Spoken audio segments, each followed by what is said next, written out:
Good afternoon. Phil Lindeman with your news from Avalanche Physical Therapy on Krystal 93.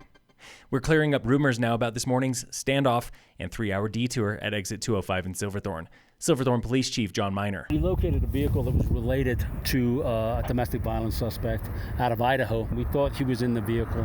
Obviously, out of an abundance of caution, we closed down the road. This was not an active shooter. A sheriff's deputy spotted the truck, camper, and trailer this morning parked in front of the appliance factory store. Sheriff Jamie Fitzsimons. We know who this person is. We know what they look like. We'll continue to look for them. And hopefully, our SMART team has been in contact with them, and we're hoping that he decides to reconnect with them and turn himself in. The sheriff would not share what was said between the SMART team and the suspect. They were texting with him, so it was all by text.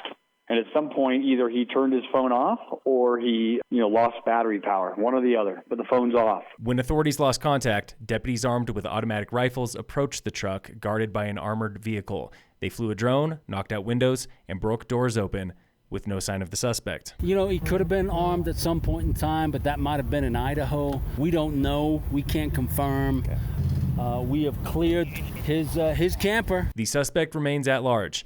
Police believe he poses no threat.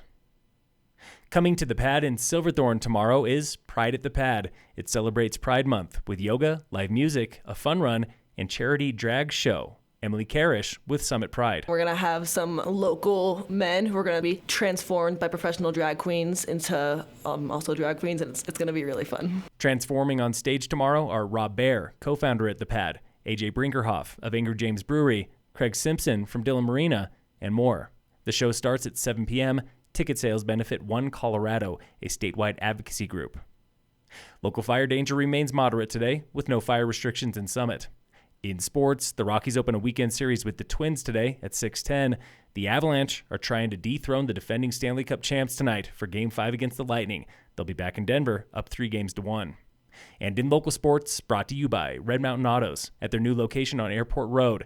Mechanics with Project Bike Tech were donating their time and talent this week at Bike to Work Day. Local rep Brian Fisher. We are a nonprofit that helps high schools around the country put bike mechanic classes into their schools. So if you want to get better at DIY bike repair, Fisher recommends checking your toolbox first. Most of the components on a bike are screwdriver, hex wrench, and Allen keys, those kind of things. Then study up. Honestly, there's a lot of great videos from one of our sponsors, Park Tool. They have a extensive video library on YouTube that goes over all sorts of bike mechanic skills and techniques. If you still can't figure out what's happening with your bike, his best advice is take it to a shop.